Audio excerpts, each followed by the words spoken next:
naman po ang inyong makatang guro. Talaga pong araw-araw na amaze po ako kay Lord. Alam niyo kung bakit?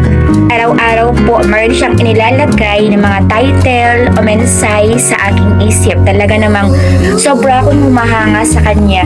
Alam niyo ba kapag nagsuswat po ako ng tula ko, wala pang 2 minutes, tapos ko talaga, as in sunod-sunod kapag hinawakan ko na yung ballpen, talaga namang ang daming pumapasok sa isip ko, diba? Talaga namang alam ko na, well, guided po ako ni Lord. Ikaw ba, naranasan mo na ba yan na talaga namang napakaraming ideas ang pumapasok sa isip mo? Diba ang sarap sa pakiramdam kapag alam nating ginagayad tayo ng buong may kapal?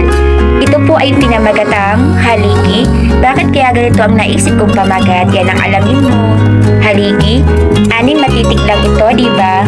Ito ay payak na salita.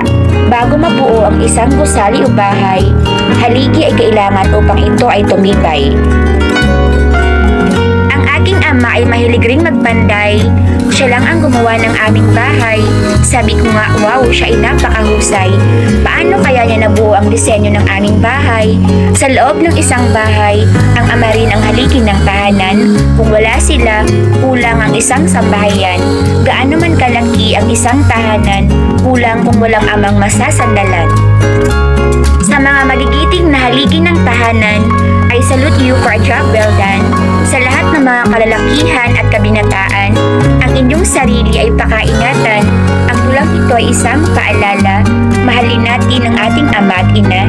Pag-ibig na wagas ay palaging ipadama, sapagkat wala nang mas higit pa sa pagmamahal ng ating ama at ina. Tulad ng isang haligi, ito ay maaari ring gumuho at mabalik, lalo kung ito ay luma na. Anumang oras, ito ay babagsak, diba? Nagets niyo ba ang huling linya na aking sinabi, diba? Ito po ay masyadong malalim. Anumang oras, ito ay babagsak na, diba? So alam ko naman pong nakukuha niyong ibig sabihin ng huling katagang ito. Kaya naman, wag po tayo mag-aaksaya ng oras at panahon, diba? Time is very limited. Bigla ko tuloy naalala ang awiting ito, diba? Very sentimental ang kantang ito. Kung may pagkakataon na mayakap ka at masabi ko na mahal kita, Ama, awitin ko ay alay ko sa'yo. Mahal na mahal, mahal kita, o aking Ama. Diba po, napakalinaw ng mensahe ng kanta. Time is very limited, kaya naman, pakamahalin po natin ang ating mga magulang. It's a simple reminder with love and pure intention. Sabi nga po sa Exodus 20 verse 12, igalang mo ang iyong ama at ina, sa gayo'y mabubuhay ka ng matagal sa lupain, ibinibigay sa inyo ni Yahweh na inyong Diyos. Diba po? Kaya naman, wag po nating aksayahin ng ating oras, gamitin po natin ito ng maayos. Diba po? It's a simple reminder from yours truly. Moral lesson: a house isn't complete without a fatherly figure who stands still just to protect his family.